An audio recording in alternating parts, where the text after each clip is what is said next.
My name is Beth Rutherford, and I practice at Northwest Health Porter Hospital, which is in Valparaiso, Indiana.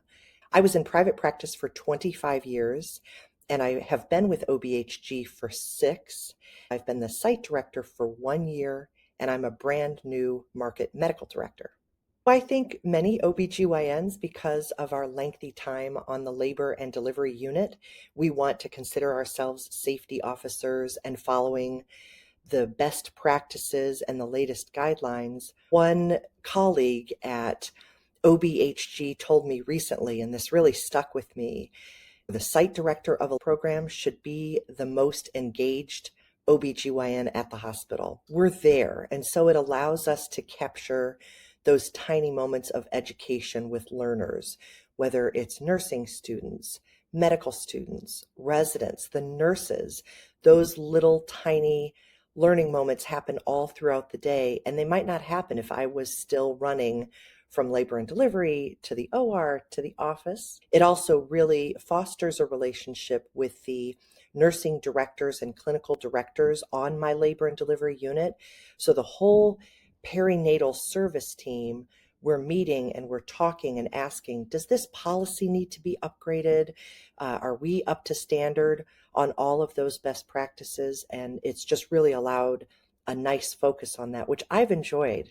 I know some of you that are watching this video may think a little bit about the sacrifices that you might make if you leave behind an office practice or gynecology in the OR, but I'm here to say there are so many things that fill those gaps. I was worried about that too, and I don't miss it because I'm really enjoying the role of being a teacher and being a policy maker and really feeling like I'm making a daily impact on the well-being of mothers and babies, which is why all of us went into this specialty. Our particular hospital adopted a family practice medicine residency just 2 years ago, so we're brand new, and nobody was really stepping up to be the OBGYN faculty director for the family practice residents, but obviously that's a huge part of their core learning. And so I had a little bit more space and time as site director of the program, so I volunteered, and I have enjoyed it so immensely. I've always enjoyed teaching, but many of you know who teach already, teaching keeps you fresh. And frankly, I'm proud to say several of them have had so much passion for OBGYN. They're thinking about doing a family medicine OB residency. Now, why is this important? I think all of us are anxious about the scarcity of OBGYNs all over the country. So we're going to need to rely on our family practice colleagues to handle some low risk OB or to hold our hands and help us through this scarcity epidemic that is going to come our way in the next several years. It goes without saying that I still have a busy schedule, which I enjoy, but you can't ignore that moving to a hospitalist position does change or shift your work-life balance for the better. So I've done things like started taking piano lessons in my 50s, but it also opens up time to invest myself into other committees, to prepare lecture topics for the residents. I think that being a hospitalist has been rewarding in a number of ways. And for those who worry about loss of personal relationships with patients when you maybe leave the private practice or practice setting, I'm here to tell you still have lots of opportunities to create and foster relationships. You may have a patient who comes to your service who's in the hospital for a prolonged admission, and you round on that person or see them every day or several times a week and can build that relationship. I think another tremendous fulfilling aspect is just supporting my colleagues.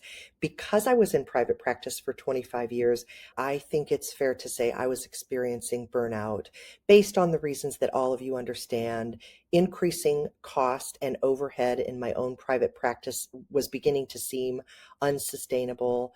Just feeling stretched too thin. I want to be good at what I do. I want to excel at what I do. And it felt harder and harder to excel in the office when the OR was calling to say, your case is starting in 5 minutes, or in labor and delivery when the office was calling and saying, we have 5 patients ready for you to see. How do you want us to handle that? It just felt increasingly hard to be good at what I do and continue to have passion for what I do when I was spread so thin and pulled in so many directions. I'm not supposed to be anywhere else. And there is a piece that's hard to explain unless you do it. I do go to a local clinic to see high risk OB and high risk gynecology patients a few days a month. But when I'm in clinic, that's where I'm supposed to be. There's a real joy that's brought back a lot of my passion for what I do that I was starting to fear losing a few years ago. That's one thing that I think people who are thinking about making the switch to a hospitalist need to know, that one could choose to work as a hospitalist and that's it. One could choose, like I did, to have a local clinic that's maybe a federally qualified clinic or serves a rural population to offer services or keep certain skill sets alive.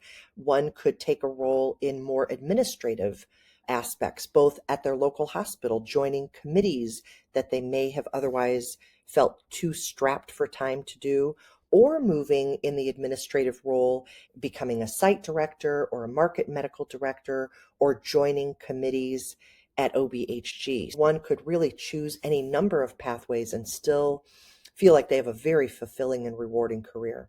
My experience has been just the opposite of feeling like I joined a large organization and therefore I'm just a drop in the bucket. Instead, I feel this safety or security that if I have a question, I know who to reach out to. It's really felt like I've joined a strongly collaborative and easy to reach and terrific to work with group of people. So that's been a reward that I don't know that I could have anticipated, but I really enjoy. I think for someone who's on the fence about becoming a laborist or about joining OBHG, I would say don't have any hesitance to join OBHG. It's a great organization. I've been with the organization for 6 years, and I've met nothing but great people. Just dip your toe in the water. Sign up for 1 or 2 shifts per block. We work in 28-day blocks and see what you think. You can always expand your shift commitment or make career changes and moves as you go and find out, how do I enjoy it? What's my work-life balance like? Make your 1 year and 5 year and 10 year plan, but make OBHG part of that because it's such a ready way to adopt changes in your own personal life, personal goals, but including your career goals in those.